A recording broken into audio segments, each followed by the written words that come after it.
The following episode of the Maui Chamber of Commerce's Business Matters was originally broadcast on November 26th, 2024.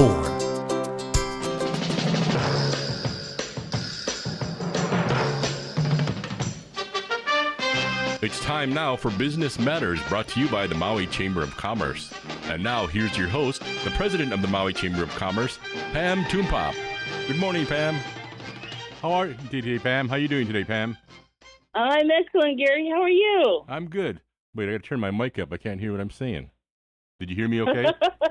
I can hear you loud and clear. Okay, there. Yeah, it's a little very cool and crisp this morning in Furukawa. It's a little warmer down here today. The last couple of days have been cool, but then this morning wasn't that bad. Yeah, I was thinking about putting on a sweater. Wow. We're getting there. Getting there.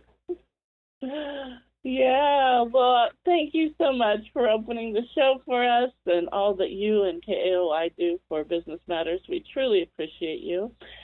We want to also welcome our audience. Thank you for joining us this morning. Today we're going to have a fun morning, as always. We're going to speak with Council Chair Alice Lee of the Maui County Council and Deron Furukawa, his small business owner of Maui Chili Oil. So we're going to learn more about what they're up to these days. But I wanted to share a little bit of a bio with you about Council Chair Lee.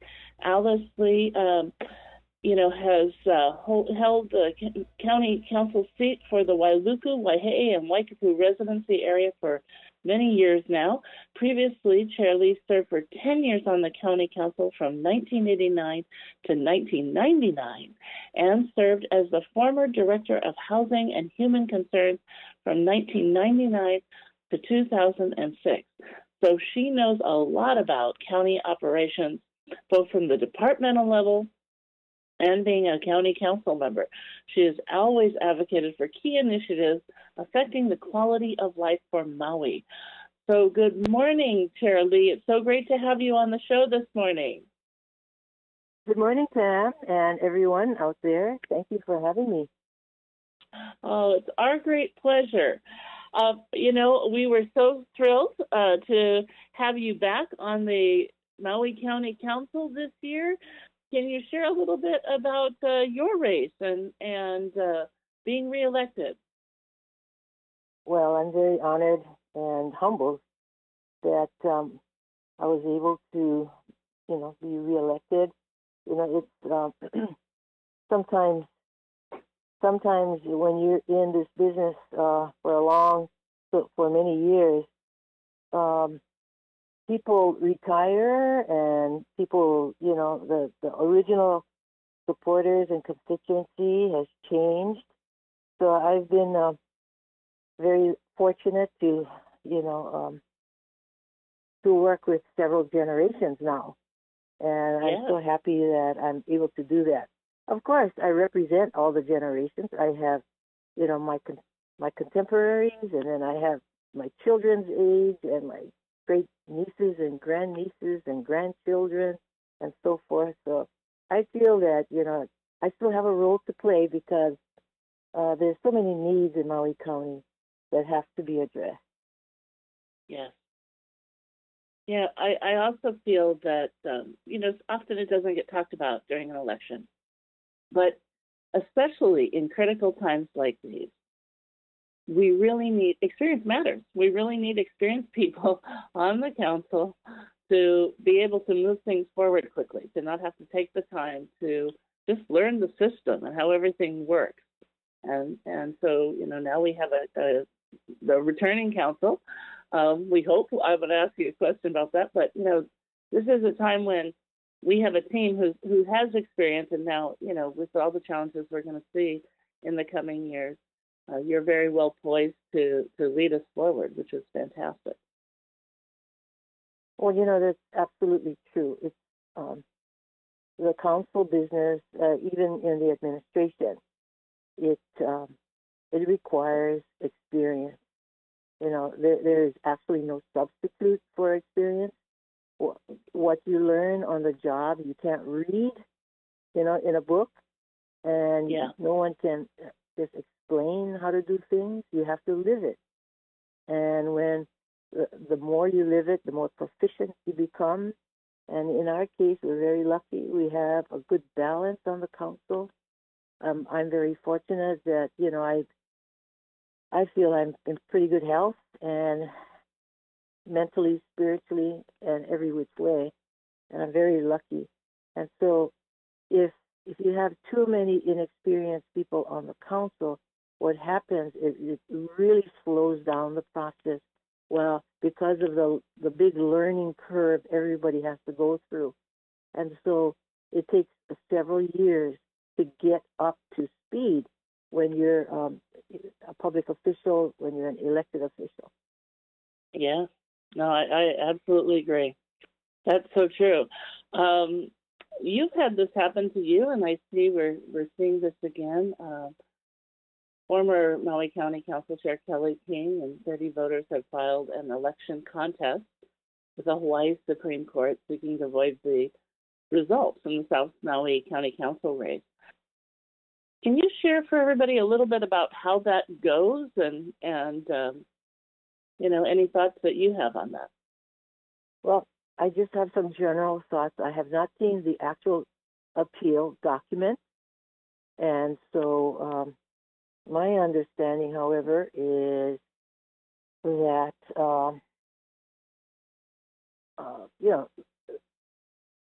in her case, or anybody's case, the filing deadline for an appeal for anyone was yesterday at 4:30. So she filed the appeal. And unfortunately, it may, I hope not, but it may disrupt the organization and operation of the council going forward, as it did in my case 2 years ago. But hopefully that we can try to avoid that. What happens, I think, I haven't seen the exact complaint or appeal, but my guess is that generally people will file that appeal if they contend that there's been some type of irregularity in the process. And so I really don't want to get into the details because right now, like as I said, I have not read it. And in right now, I'm just speculating that this is the process whereby if there's a perception of irregularity, then this is what a person, a candidate can do. But I do know from firsthand knowledge that even though as council chair, I am not, and by the way, not only me, but all council members are not allowed to become involved with the election process. We, in fact, are banned from our floor. The 8th floor was just opened yesterday for us to use again. But, from August until November, we only can sporadically use the 8th floor. And for this, the general election, we only returned yesterday. So that shows you how important it is for us to separate ourselves from the election process, in all fairness. Yeah. And not only fairness, but, it's against the law to try and influence voters, because of our positions as council members. So any candidate should not be trying to influence voters. It's, everybody has a right to vote, and everybody has a right to choose whomever they want to choose. In this particular case, this is unusual for the race to be this close, but my understanding is that it's close with regard to the uncured ballots. Yes. That those ballots are the issue. Is not the overall race itself, the overall counting of votes, went through the regular process, and so did the uncured ballots go through the regular process of a county clerk's office notifying people who had deficient ballots.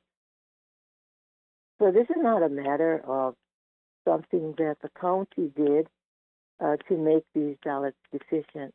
they were deficient because they were either missing a signature from the voter or the signature on the ballot did not match up with their original registration signature.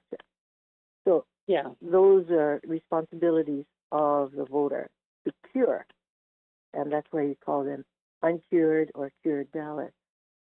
But in this case, this is my feeling.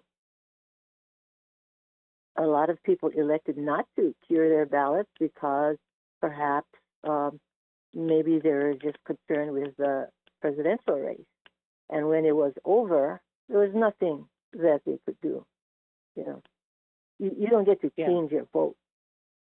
And if they were, Trump supporters, they would have been happy and there's no need to cure their ballots.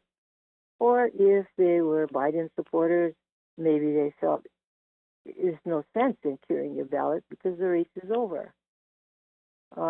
Unfortunately, many voters are not really familiar with all 9 council members and candidates. They might know a few, but rarely do people know all 9. Unless you're really involved with government, that's not information that you would readily have because, in your daily lives, you don't work with the council members. So that's very true. My feeling is that a lot of people decided not to cure their ballots because the election was over and it more than likely would not have made a difference with the races they were concerned with. I think that's a very good point. And I appreciate you also sharing because I do remember when your election, when your past race was contested, it did really disrupt the council formation. So people also forget that consequence, which holds us back. Well, in that case, in my case, I thought that, I hate to say it, but I thought that challenge was uncalled for because it didn't make a difference. In that case, I had over 500 votes. I was over 500 votes ahead of my opponent. And the uncured ballots amounted to 200 and something at the very end. And so even if a person would get all 200, it wouldn't have changed the outcome. Right. It just wouldn't have changed it. And that's the reason why it took the Supreme Court less than 24 hours to make a determination and dismiss the whole challenge. But it took 72 days before I would be eligible to be sworn in. 72 days from the election date.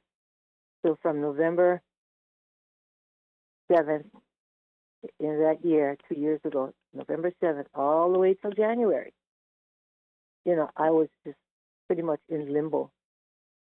And I don't. I remember.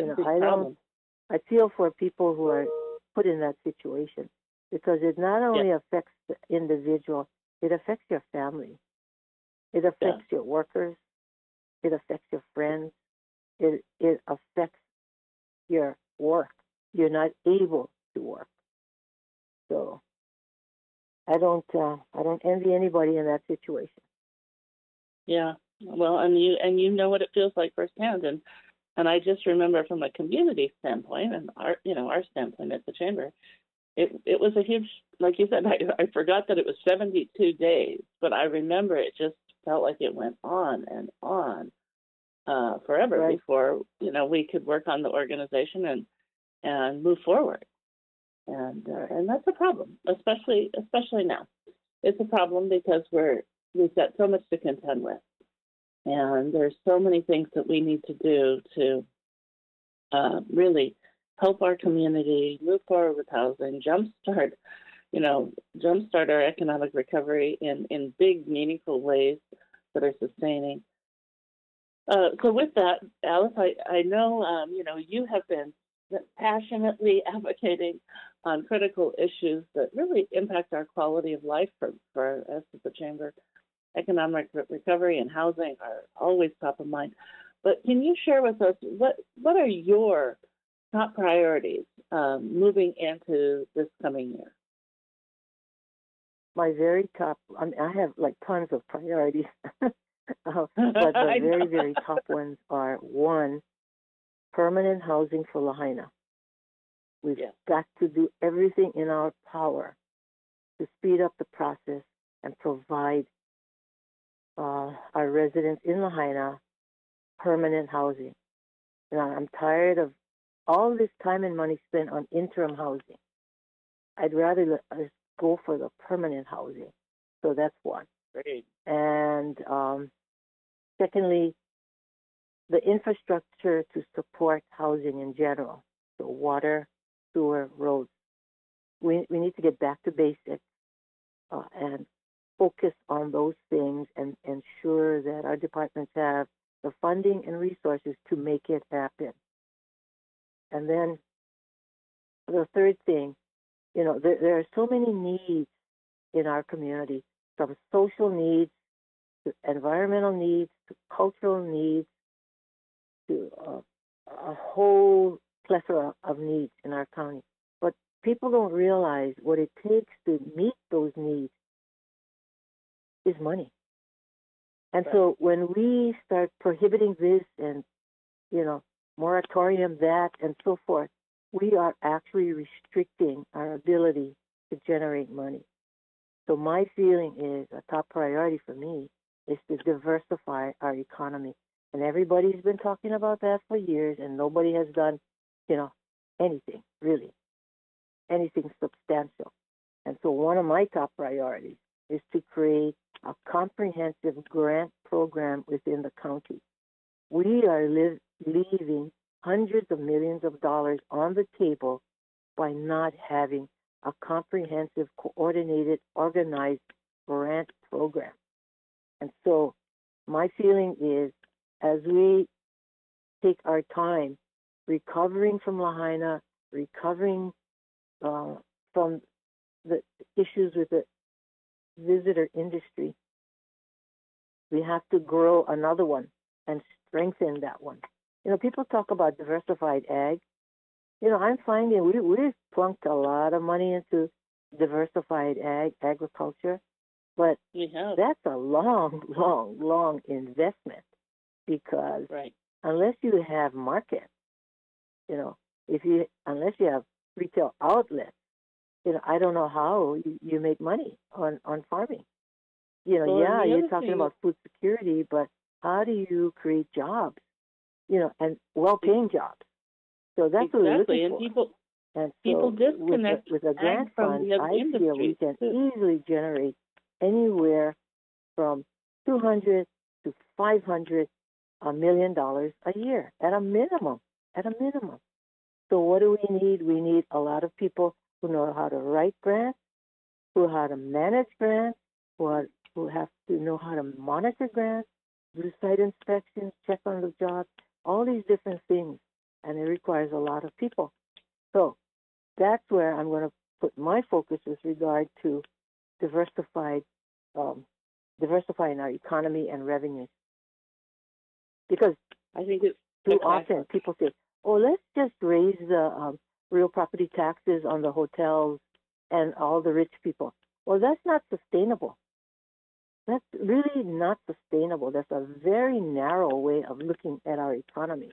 Because look what COVID did to us. Look what the fires did to us. Look what the inflation did to us. Let's not put our eggs in one basket. And people have been telling that to us for years. But nobody has come up with a good idea on diversifying the economy. So I have my work cut out for me. I've already started down that path. And I hope to do a lot of work and get a lot of good results from working on a comprehensive grant program. I think that's fantastic. It's been something that's been lacking for a while, and we've always said we're not getting our fair share of grants. And also with sort of I don't know where we're currently at with the Office of Economic Development in terms of what's happening with the leadership now, but that needs to also be a key part of that planning. And there's so many things that have been on the table for a diversified economy. But we need that stimulus funding to get it started. The economy is more processing and management. Yeah. We need people that step out of that arena and step into an arena of having a vision and following that vision and making it happen. That's different from your everyday managing a grant where you give somebody a grant. That's different. That's not creating economic diversification. And a lot of times these grants go to small entities, and whether they're trying to eliminate cookie frogs or something, that's not going to create a whole industry. Right. In fact, I keep wondering, we spend millions of dollars on that, and we can't get rid of those creatures. It's amazing. Yeah. But, it's a matter of and getting back to the issue of experience. If you don't have experience, you're not going to know how to navigate the system. My way of doing business is not doing anything by myself. I try to work with my colleagues, and also on the state level. I believe I have a very good network that benefits the county because I've been investing in this network all my life through nonprofits, private sector, public sector. You have to have people in place where you can turn to for help every now and then, whether it's on the federal level, state level, or the county level. Nobody can do this alone. And economic development, like you brought up a vision, and the thing that I've been sharing at the state level all the time is, having been in economic development with Maui Economic Development Board a long time ago, but I worked there for a decade, is to do economic development, you have to have that long-term vision, but you also have to have continued investment. Often what we see is we invest a lot of money for a couple of years and then say, well, we're changing priorities. And then we change priorities and we don't get the return on the investment because we don't have that continued investment to make it a reality and to really build it. Well, my feeling is that we need to outsource the work more. We are handcuffed with too many vacancies that, the civil service system is very difficult. And because you're dealing with a statewide system, not a county system. So that's why it's hard to recruit and retain people because we're not competitive as far as compensation goes. In most cases, we're not competitive. So that's why we have all these vacancies, hundreds and hundreds of vacancies. But knowing that, let's not continue to rely on being under-resourced. Let's figure out a way by using, if I had my way, this is what I would do. I would find the best private resources we can to get the programs moving, and at the same time, try to change the system within the county by upgrading it statewide. And that's going to take a lot of energy and effort, but it can be done because all we want to do is give our workers more compensation, livable wages, and be competitive. But somebody's got to work on that. It's not a single-pronged issue. It's a multi-pronged issue. So, if you outsource, then you can compete. Yes. But if you do it internally, you cannot compete because, your staff, you're so understaffed. I don't care if you bring in $10 billion. If you can't spend it, what good is it, right? And if you don't come in with that full experience. Huh? And if you don't come in with the full experience, we don't have the time to learn on the job. In some of these areas, we need to hire experts who can run right now. Exactly. My point exactly. So I'm gonna work as if this is my last term, which it could be, but I'm gonna work as if this is my last term and not leave any stone unturned to get to the finish line, because I'm really serious about this. And you know, Ginny Skog and Tina Rasmussen, they have a sort of an economic development company. And Yes. One of the partners is Melissa Hemp. And Yes. she's an extremely bright person. She's worked in Washington, D.C. She's very familiar with grants on the federal and state levels. And, you know, there's money all over the world. You know, it's our job to find it and then to spend it. And then we can create jobs, and people can stay here, and they can have livable wages in order to afford housing. But you know, there's so many pluses to building this industry, and we have good people. We have very good people on Maui who can help us do it. We do. We have great partners, and we have people who know how to run with these, you know, different areas of economic diversification opportunities. You know, and again, just really spurring things. And we need measurements, and we need to go back and check. You know, you mentioned a lot of the money given out in ag, and there were times where, you know, a lot of money was given out, $50,000 grants, and then we don't know what the ROI is on that. We don't know how they did after, how they used the money, and what the return on that investment was. And we want that. But again, when we say, hey, you know, it's okay to have a lot fewer visitors, well, a lot fewer visitors means the hotels are not buying the same volume of produce from our local farmers. It means fewer visitors means the restaurants aren't buying the same volume of produce from the farmers. The trickle down effect, you know, of less visitors has a huge impact on our farmers. And then if you continue to see this impact, how do you continue to plant more if you're not able to sell what you've currently got now? So we have to understand the farming impact. Is a very honorable occupation, but I don't see people running toward it. You know, it's hard work, and often it doesn't pay that much. But I believe that we still need to support farming. Absolutely. But we should also strongly support those industries that provide good, healthy jobs that can take you even further. And this is what our kids need. They need choices. They don't need dead-end, occupations. They need choices. And that's one of the reasons why they elect to stay on the mainland, is because they have so many choices. Because this young generation today, they're not worried so much about housing, because they can always come home and stay in the same house they grew up in. I mean, that's the truth. That is the truth. That's today's generation. Come home and, I don't need a house. I can just stay where I live. And then I can leave.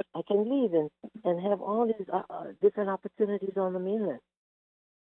I don't know. That's how my grandson feels, And more power to him. I want him to make his choices along the way. I don't want to force him to do anything. When it's time, he can come home. But for now, he's only like 21.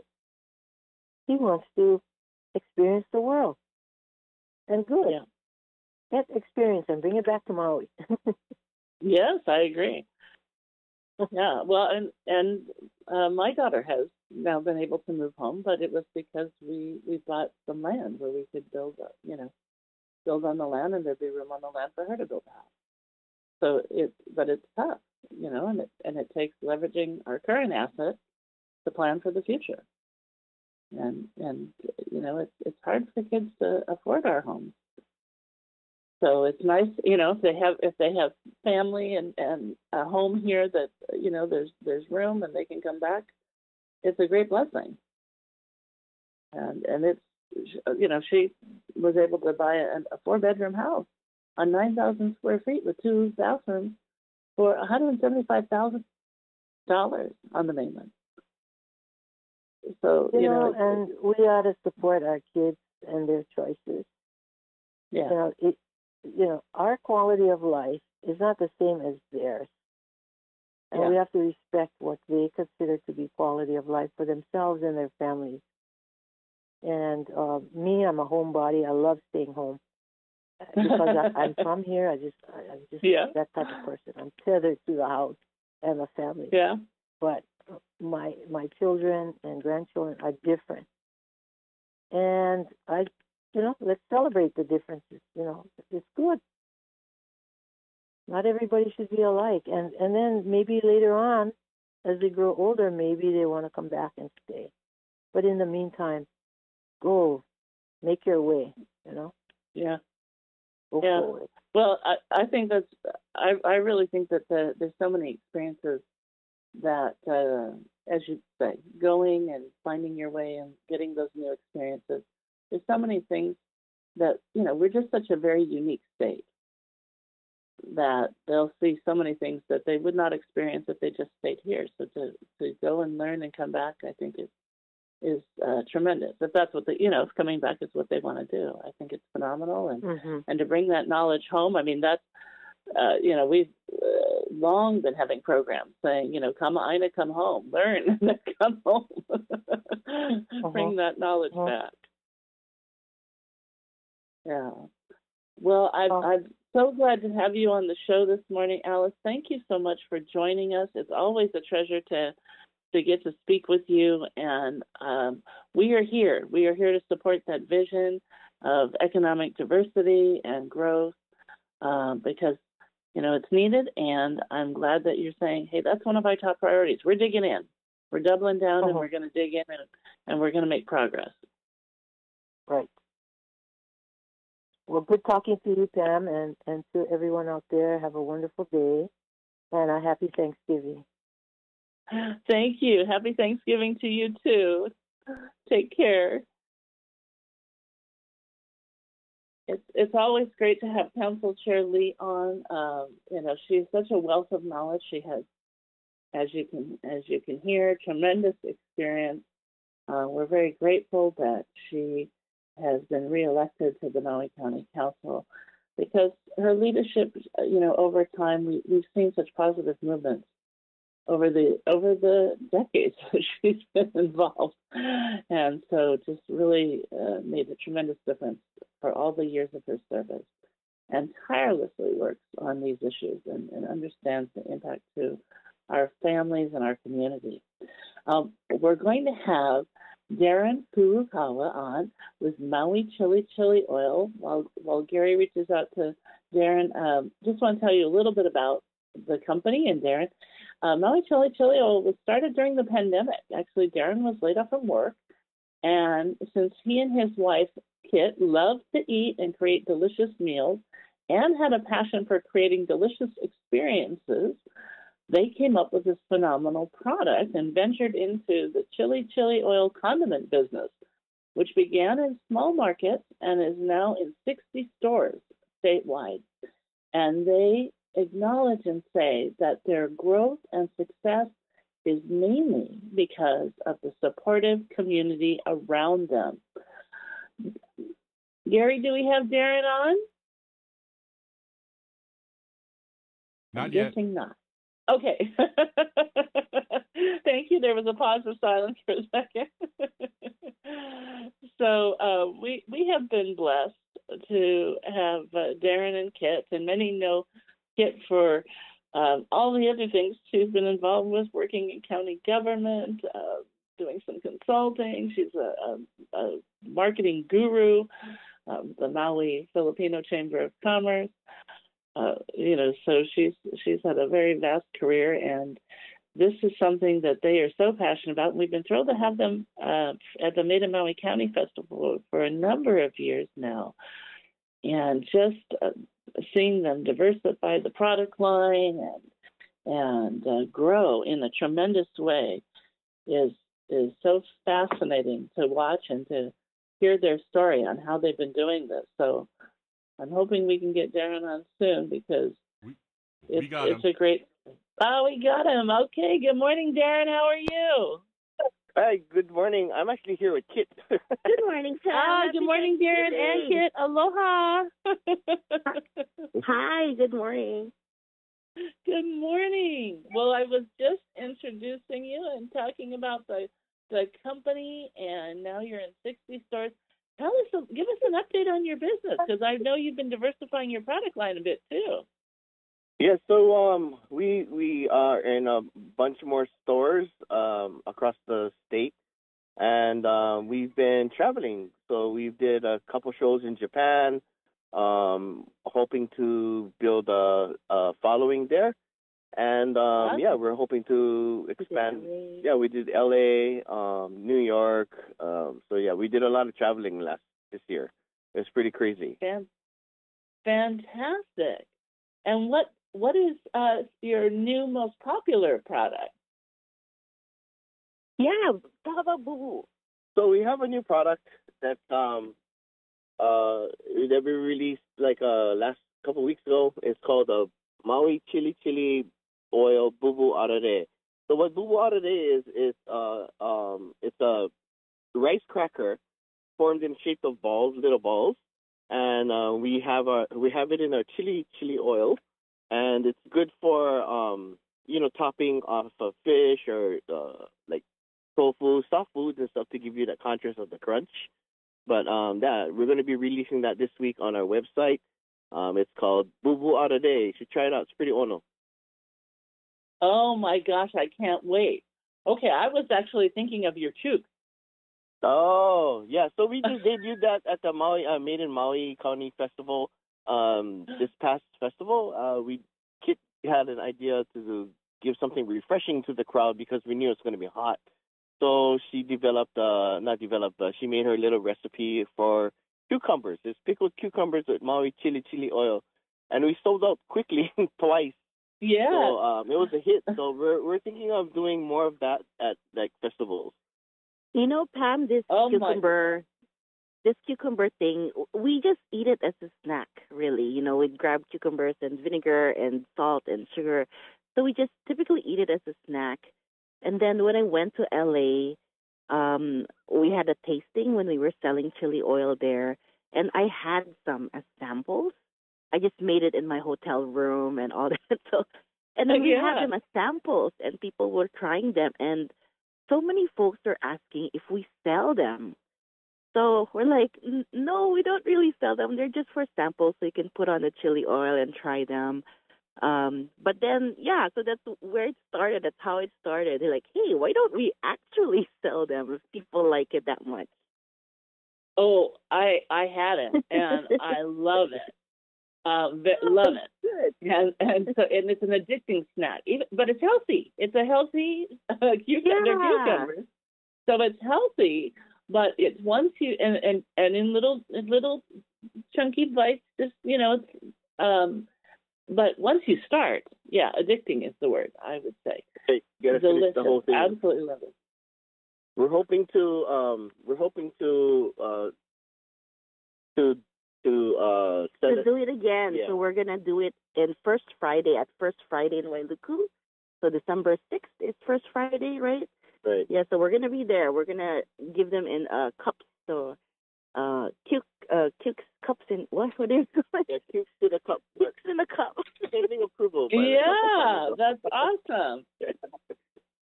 So people, don't miss this. If you're going to First Friday on December 6th, don't miss. And it's cute, and you've branded it really cute too. I mean, you always put so much time and energy into just the look of everything, and of course the taste of everything. But the Chooks is just adorable. Oh yeah, that's all Kit. Kit is the marketing guru, so he handles all the back end and all the art, and it's she's pretty awesome with that. So I don't have to really worry about that side of the business. Yeah, that's fantastic. And now we get to look forward to rice cracker balls. So is there a specific date that's releasing that people should be running to the website on when it's first released so they get theirs? Maybe tonight. Okay. So we're actually we're actually at the warehouse right now. We need to fulfill some orders, so it's been pretty busy in our world, which is really great. So yeah, it's the holiday season, so I think tonight I'll dedicate some time on the computer and just launch it and make an official announcement and all. But yeah, hopefully tonight we can launch it. Wow. So folks, anybody listening in, you just heard it first. we got an inside tip. Yeah, we haven't even told anybody that we're going to be doing it until now. So you heard it first here with Pam. Yeah. I'm going to be looking tonight. Yeah, they're really great stocking stuffers too. So. Oh, yeah. We also have minis. So we have our 6-ounce jars, and we have 1.5-ounce jars that you can get. So people, it's good for traveling. You can take it on a plane. You can put it in your purse or keep it in your pocket. So when you go to restaurants, you can have your own little chili oil instead of carrying around the 6-ounce bottle. Good, great stocking stuffers. So we have that in a mini trio, packaged in a mini trio, or you can buy it separately. Per our website. So check out our website at mauichilioil.com. I was going to say, we got to say the website now. I love that idea of first for travel, because I have had so many people who have said to me, gosh, I wish I could take it home. Then they have to pack it, and because it's an oil, they're a little bit worried. But now with the small jars, I think that's fantastic. And I can't wait to see everything. So we're going to repeat that, but go ahead, Kit. Yeah, we have it in as giveaways. So I want to give a shout out. Most recently, we had an order from Mahi Pono. They were going to give it to as stocking stuffers or a giveaway to their employees, because we get our Maui onions from Mahi Pono. So they ordered from us most recently. So I just want to give a shout out to them. Some customers also use it as favors in their parties, like in weddings. So yes, that's pretty cool. I love that. We had a client that they asked that we only put the lollipop label but not the front face sticker, because they were going to put their emblems on it. Yeah. So absolutely. So I think that's a really cool idea for a wedding giveaway, if they're into the foodie scene. So a chili oil giveaway idea would be really cool. I think it's spectacular. Now, with all this, you guys have you've really been jettisoning on a rapid pace. Tell us how things are going. I know you've been looking at how the commercial kitchen operates. Tell us how that's been going. Yeah, so we're just waiting on our permit for water, and then we can tighten up some of the things in our warehouse to make it, fully functional. We still have a shared kitchen next door, so we're hoping to get everything going in our warehouse so we don't have to have another support kitchen. But that's pretty much the only hang-up we have right now. Other than that, expanding, we're like cranking out a lot of chili oil lately. It's pretty crazy. Yeah, we really enjoyed your conversation with Councilmember Alice Lee prior to our interview, and you talked about diversifying the economy and supporting businesses. So we think small businesses really play a large role in Maui's economy, and a way that our county can rev that up is really get cranking on the permits. That's what we think. We have a lot of friends who are also waiting for their permits. I don't know, in other jurisdictions, they apply on the same day, they get notices on the same day. For us, ours started last January. So it's already a year, and it's unfortunate it took this long, but, imagine if it was sooner, we could be growing in a better rate maybe than what we're capable of now. So really, that kind of support for small businesses would be crucial for Maui County. So hopefully, by saying this, maybe someone's hearing it out there. Well, I'm hearing it, and it is something that we help people with, both permits for when they're moving into a new operation, permits for when they're hung up in certain departments. You mentioned water as an example, certificates of occupancy, right. signage, things like that. And you're absolutely right, Kit. And of course, I know you're very familiar with government. And I always say, over my 18 years with the chamber, and it usually is every election cycle when we talk to candidates running for office and incumbents, I've always heard from council members that they've gone to this conference and that conference over the years, met with this planning department and that planning department across the nation, and they have examples where, something goes from a one-day permitting, to 2 months out. And I remember when this first started, people would say, we'd be thrilled with 2 months out at this point, given how long we've been waiting. Last January that's not okay. And absolutely, as you point out, our small businesses are a huge part of our economic engine, and our growing manufacturing businesses are a key component of that. And to not be able to generate additional revenue, which hires additional people and contributes to the tax base for the county and makes the county more money, with something held up that long, that we absolutely have to address that. So I'm glad that you brought it up. We are listening. Absolutely. And I will be taking that up. Yeah. Oh, thank you. You got to find a way to bring back the engineers to Maui. I mean, instead of going away to the mainland, bring them back to Maui so they can fill positions in the county and help them out. Yeah. And, And it's compounded also with other issues, of doing business on Maui. We have supply issue problems. We have to ship everything here. Most recently, we had to wait like a week for our labels to come in, and we couldn't process orders.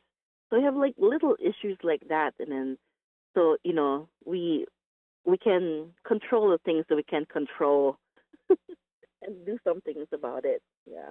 Yeah. Well, and I also want to say for you and also everybody listening, I think a lot of people don't realize that for small businesses, Hawaii is or is very close to being, every year for decades that I've been tracking this, one of the worst states in the nation to do business in because of our regulatory environment, and slow permitting is a part of that. And just our high cost of doing business for the reasons you just mentioned. We have to ship so many products in. Also our tax structure. So we're up against a lot of challenges, and we not only do we bring these things up on a county level, but we also bring them up every year on a state level, because for sure it's time that we have to fix these decades-long broken issues and find relief so that our small businesses can survive and adequately compete. Because, as you shared, you're not just looking at a national market, you're looking at an international market. And this is a tough place to do business from. It's a great place to live, but it's a tough place to do business from. Yeah, Deron and I have these conversations all the time, like, if we grow at a certain rate, are we willing to move out of Maui? Are we willing to move to Oahu? Are we willing to move to the mainland? And, it's such a hard question to answer because we really love it here and we don't want that to happen. So another solution is just really to solve the problems we have here so we can continue to live here. Our community is here. Our families are here. So we don't want that to happen, but at the same time, how do you actually grow? There's by being opportunity. Here. So I'm sure a lot of business owners are having to face that question too eventually, as they grow. But it's a bittersweet kind of question. No, very much so. And with the since the wildfires too, with a depressed economy, it makes it even tougher than to sell product, even after you go through all of that to be able to make it and expand, to be able to sell. I know we're getting down to a couple of minutes, so I wanted to have you share your inspirational goals for 2025. Well, I should listen more to the wife and without putting up a fight, but it's more stay married and a family business. That's how you stay married. you gotta give and take more. Gotta take then give, but it's gotta be some kind of balance. We need to find more balance. But yeah, it's been a thrill working with my wife because she always proves me wrong, and yeah, she's the optimist. So she helps us grow by thinking positively and not being so realistic all the time. But yeah, it's our goal. That's my goal. No, but for me, it's awesome. The holiday season is here. Maybe we'll use this moment as a reminder to our community to support our local businesses. Let's keep the money circulating on Maui. I know there are shiny, attractive objects you can purchase online on our big box stores and all that, but if you just take an effort to go to a farmer's market and just see all the amazing products that we offer in the island, our money stays here. The money that you purchase will go to the entrepreneur, and they will use that to support a food truck, and the food truck will use that to support our farmers. So let's keep the money circulating within Maui if we can. It's a great way to celebrate the holidays, keep by supporting our local economy here, supporting our local businesses. Well said, Kit. Well said. There you go. Absolutely. Well, in that vein, Kit, give everybody your URL. Okay, you can find us at mauichilichilioil.com or on Instagram at mauichilichilioil and Facebook too at Maui Chili Chili Oil. Hit us up on Instagram. Take pictures of your food if you're using our chili oil. Or Thanksgiving is coming. Make sure you have a jar of chili oil in your potluck table. Potluck table. Yeah. 1 minute. Sure. Thanks, Gary. Well, thank you both for joining us. It's always a treasure to have you. You're absolutely right. Don't miss Maui Chili Chili Oil on your Thanksgiving table this year, and as you're cooking. It's a great condiment, but it's also great to use in sauces and things. We're just so grateful to have you, and thank you for all the kind words and encouragement to have people remember to support small businesses. That's all the time, folks, we have. I just want to let you know you can also go to MadeInMauiCountyFestival.com. More products from local vendors. Shop small, shop local. Have a wonderful Thanksgiving holiday, and blessings and best wishes to you and yours. Ahui ho.